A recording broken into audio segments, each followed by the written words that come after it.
Hey everyone, welcome back to Open.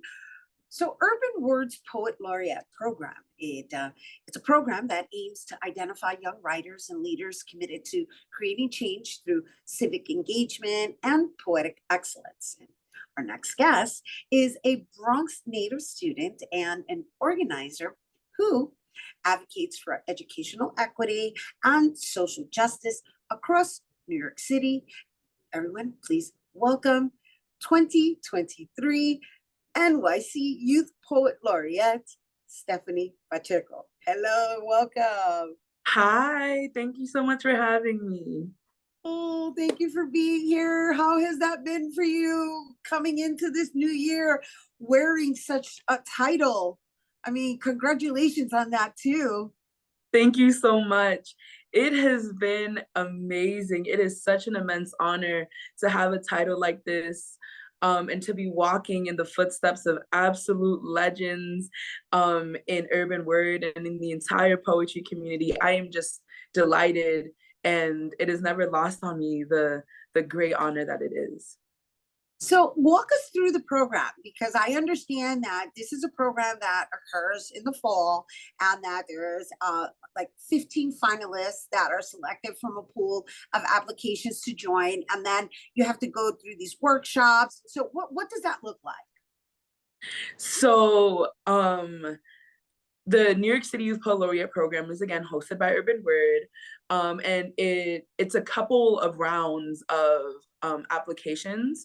So first, the application is open to students all across New York City, all five boroughs. So students from all over apply. Out of that large pool of applicants, that could be any number of people. Out of that large pool of applicants, Right, 15. that's not your side of it. Right. But yours made it through how many rounds? Um, three, if my So math is how did it correct. get narrowed down? You started with the five boroughs, and then it got narrowed down to. To 15 finalists. And then out of those 15 finalists, we went through a series of like workshops and community building like sessions over a course of 6 weeks. And then after those 6 weeks, we submitted poetry and resumes as well, like a documentation of like all of our civic engagement community work. And then out of those 15 people, one person was selected to be the New York City Youth Poet Laureate for the year, and this year it was me.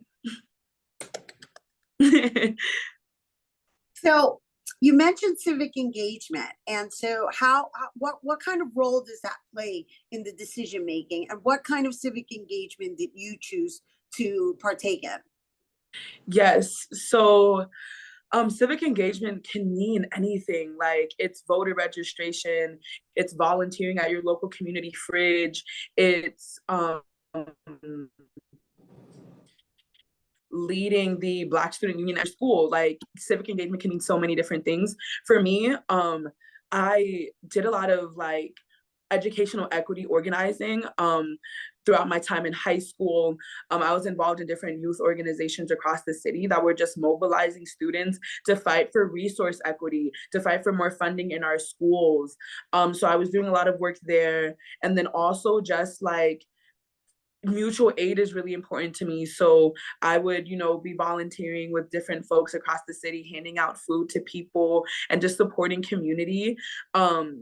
So yeah, for many years, I've just been really involved in community work, and it's something that I hold really near and dear to my heart. Yeah, and I also noticed that you're part of the Healing Centered Schools Task Force, which, by the way, we share that in common. I'm part of the Healing Centered Schools as well, so I'm very curious to know what the task force aspect of it entails.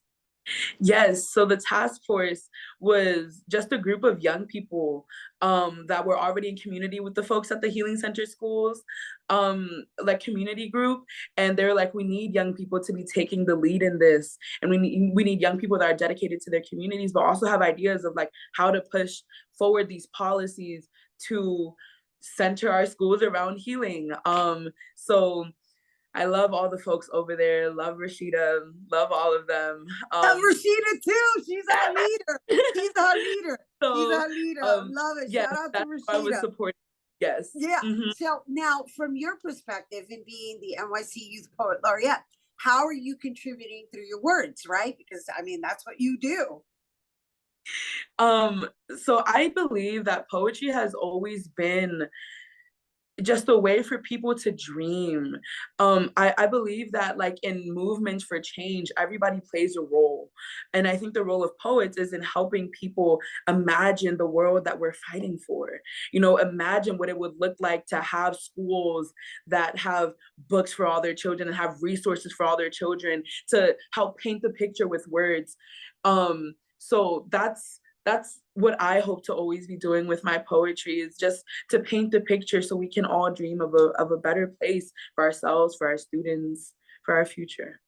And so, in doing all this work, when you write, what place do you come from? Do you come from a social justice perspective? Do you come from a psychological perspective? Like, what really fuels your writing? Um, I think it's that. I think it's like the need to dream, you know, um, to to speak something different into existence, but also like to like speak of history, you know, like a lot of my poems are like me speaking of like the untold histories of my family lineage. I think poetry is a great like outlet for that as well. And also like I look up to a lot of poets like Willie Perdomo, who is the New York State poet laureate, so like the adult version of, you Right. know, this. He's the New York State Poet Laureate. So I want to just clue you in on something. You see the image of the mailbox, right? Hmm. That is actually for Willie Perdomo, who I know as Papo because I grew up with him. And Wow. yes, and I actually produced his book release party, and the artist Sloan drew this image based on, the funding contributing to his art exhibit. And Yes, so beautiful. you mentioned Willie Perdomo, so I wanted to share that we have that in common. Yes, that is beautiful. He is someone that I really look up to because like he shows that there's so much art in just our everyday like existence. Like there is art in like tapping a coin on a mailbox. There's art in us just being, you know, black and brown marginalized folks living in our like vessels of culture. And that's also something that I, you know, aspire to do with my poetry. Like we are the poems, you know? Yeah, no, oh, I'm so excited that you mentioned Willie Perdomo as the New York State Poet Laureate. It's a proud moment for us in East Harlem. You know, I originate from East Harlem, so thank you for shouting him out. And thank you for representing in the way that you are representing, right? Because you're also speaking of your own authenticity and your own and your own representation and historical representation coming from your own lineage, which is important. I think it's important for everybody to write about their experiences. Mm-hmm. That, I that is the affirmation in making sure that no one gets left behind. mm-hmm, mm-hmm, absolutely. And so Mm-hmm. I know you're going to be presenting for us, right? And so first of all, how many pieces do you have under your Ooh. belt? It's hard to count. You know, I really enjoy writing and I've been doing it for a few years now. So I'm not sure. I feel like there is no number. There is no number. So how many years have you been writing now? Yes. So I dabbled a little bit in it, you know, like early on in high school, through like a couple school assignments, and then also just like when I was feeling things, when I had thoughts on something that was going on and wanted to articulate it, I turned to poetry. But it wasn't until about 3 years ago now when I was actually I remember exactly the event. I was helping organize like a youth-centered event with Here to Hear, which is a nonprofit organization in the South Bronx. And they had like a 5 minute time slot, and they're like, we need a poet to fill this time. And I was like, I think I might have a poem. So that was my first time ever performing poetry. It was early in 2020, and since then I've really like fully committed myself to something that had sparked my interest before, but now it's, it is central to who I am. Amazing. Okay, here we are 3 years later, and you're the New York City Youth Poet Laureate. Amazing. It's amazing. And you know why? Because it just goes to show you when you put your mind to something and you really want something and you really commit yourself to it, dedicate, take action in that direction, you'd be surprised at what the outcome it would be, right? So I look forward to your book now. Coming soon, I hope. So the piece that you're going to present to us, what is the piece, and why did you choose the piece that you're going to be presenting for us here on Open? So the piece that I have to present is what's called an after poem, which means that it's inspired by another poet. And this poem is inspired by a New Yorker poet named Martin Espada. He is somebody who I also greatly admire, whose work is also deeply inspirational to me. And he has this poem called Imagine the Angels of Bread. It's about dreaming. It's about, it's protest and hope. And it was actually at an urban word workshop, at one of the free workshops the urban word hosts, that I wrote it.